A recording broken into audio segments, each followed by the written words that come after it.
uno munsi umuntu avuze yuko ataho turashika uwo muntu ajeje kubeshuza Imana kandi Imana izobimwereka wenyene izobikwereka twebwe ko turabizi aho dushitse.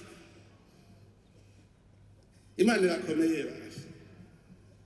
twavuye kure ico gito kuvuga kijya gihe mwarigeze mwiyumvira igitoro ntimubivuga ko mufise ingendesha mugendesha amabarabara ngo ibarabara rimeze nabi kuko ufise ingendesha ugendera muri iryo barabara. Ico gihe tubonye ibarabara twaca turihunga uno munsi harageze ko tuvuga ngo duhe igitoro reka vyose bizoze igitoro n'akantu ubusa ntuze ugitoro n'ubusa mugakaratesheje ubwoko abantu ako kantu ubusa karatesheje ubwoko abantu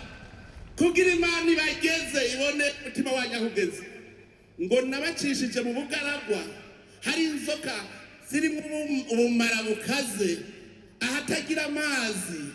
kugira ngo ndabageze ndabe yuko munyemera cyangwa mutanyemera ndabacike bugufi mumenye ko ari Imana yanyiri hejuru. None turi mu rugendo ababonye tubuze igitoro bacira cinkokora bagataka kurudi nyuma bagenda muri les années 90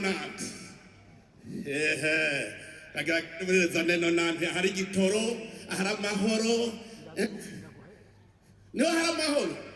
mu 90 hari amahoro yemwe dusubireyo dusubira mu 95 tujya mu 90 na kangahe na hamwe dufise haramaze shimira Imana basha shimira Imana aho mugeze basha shimira Imana aho mugeze basha